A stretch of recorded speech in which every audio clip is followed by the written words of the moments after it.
Hello नमस्ते सबैजनालाई। दुईवटा टर्महरु EIA र IEE तपाईहरुले वातावरण व्यवस्थापनसँग सम्बन्धित रहेका विविध विषयहरु जैव विविधता संरक्षण, विपद व्यवस्थापन, SDG गोल, क्यारिङ क्यापासिटी लगायतका विषयहरुमा सुनिराख्नुभएका टर्महरु हुन्। आजको यस भिडियोमा म तपाईहरुलाई यी टर्महरुले के अर्थ राख्दछन्, कुन अवस्थामा EIA गरिन्छ, कुन अवस्थामा IEE गरिन्छ लगायत प्रकाश पार्नेछु। भिडियोलाई सुरुवात गरौं। EIA environmental impact assessment, IEE initial environmental examination, यी दुवै कुनै पनि विकास पूर्वाधार वा परियोजना सञ्चालन पूर्व तिनीहरूले के कस्तो इन्भाइरोमेन्टल इम्प्याक्ट पार्छन् भनेर गरिने अध्ययनका तौर तरिका हुन्। IEE ले साना तथा मझौला किसिमका योजनाहरूको सञ्चालन पूर्वको अध्ययनलाई इंगित गर्दछ भने EIA ले बृहत जटिल योजनाहरू सञ्चालन पूर्व यो अवलम्बन गरिन्छ।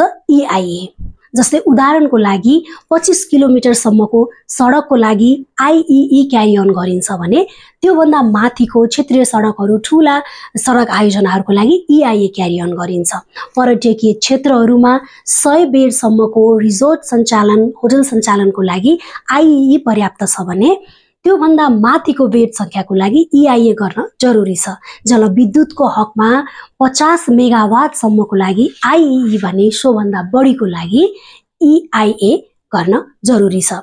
यो मैले भनेको हैन, यो वातावरण संरक्षण नियमावलीको अनुसूची 2 मा के कस्ता कन्डिसनमा IEA गर्ने र अनुसूची 3 मा के कस्ता कन्डिसनमा EIA गर्ने भनेर बृहत रूपमा एक्सप्लेन गरिएको छ। त्यसका क्राइटेरियाहरू प्रष्ट रूपमा दिएको छ।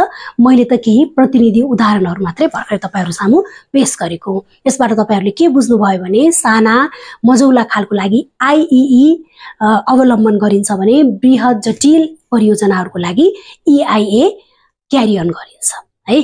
अब यति भनिसकेपछि अरु फरकहरू के छन्? IEE अब इनिशियल रूपमा गरिने हुनाले त्यसलाई त्यति धेरै पब्लिक हियरिङ र स्कोपिङ जस्ता चरणहरू आवश्यक हुँदैन भने EIA को हकमा बृहत अध्ययन हुने भएको हुनाले त्यसमा भने स्कोपिङ र पब्लिक हियरिङ जस्ता चरणहरू अनिवार्य नै हुन्छन्।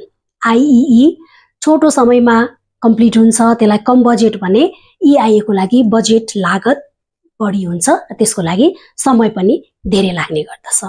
अब यसपछि एउटा कुरा के प्रश्न पार्न चाहन्छु भने EIA ले अनफिजिबल अथवा हाइली इन्भाइरोमेन्टली भर्नरेबल भनेर भनेका परियोजनाहरू क्यारी अन गरिन्छ कि गरिदैन, तिनीहरू त्यही स्टप गरिन्छ कि के गरिन्छ भन्ने हकमा भने कुनै पनि परियोजना आयोजनाहरू विकासको दृष्टिकोणले, त्यहाँका जनसमुदायको दृष्टिकोणले, राष्ट्रिय हितको दृष्टिकोणले अति नै महत्त्वपूर्ण छन्। तिनीहरू रोजगारी सिर्जना गर्ने दृष्टिकोणले पनि अति नै महत्त्वपूर्ण छन् र EIA ले देखाएका इम्प्याक्टहरूलाई मिनिमाइज गर्ने, मिटिगेट गर्ने मेथडहरू त्यहाँ अवलम्बन गर्न सकिन्छ र ती अवलम्बनहरू गरिएका मेथडहरू इफेक्टिभ छन् भने त्यस्तो अवस्थामा एडप्ट गरेर मिटिगेसन मेजरहरू एप्लाई गरेर र परियोजनालाई समायोजन गरेर त्यसलाई अगाडि बढाइन्छ।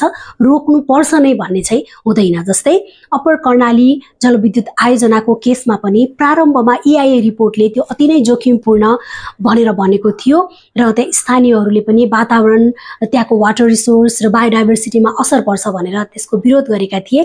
तर पछि ती इम्प्याक्टहरूलाई मिनिमाइज गर्ने, मिटिगेट गर्ने र एड्रेस गर्ने खालका मेकानिजमहरू डेभलप गरेर त्यसलाई समायोजन गरेर त्यसलाई अगाडि बढाइयो। यति भनिसकेपछि तपाईहरुले आजको यस भिडियोबाट हामीले अति नै सुन्दै आइरहेको टर्म EIA र IEE को बारेमा थप बुझ्नु भयो होला भन्ने मलाई लागेको छ। कस्तो लाग्यो भिडियो? लाइक, कमेन्ट र शेयर गर्न नबिर्सिनु होला। Catch you in my next video. नमस्ते, थ्यांक यू अल।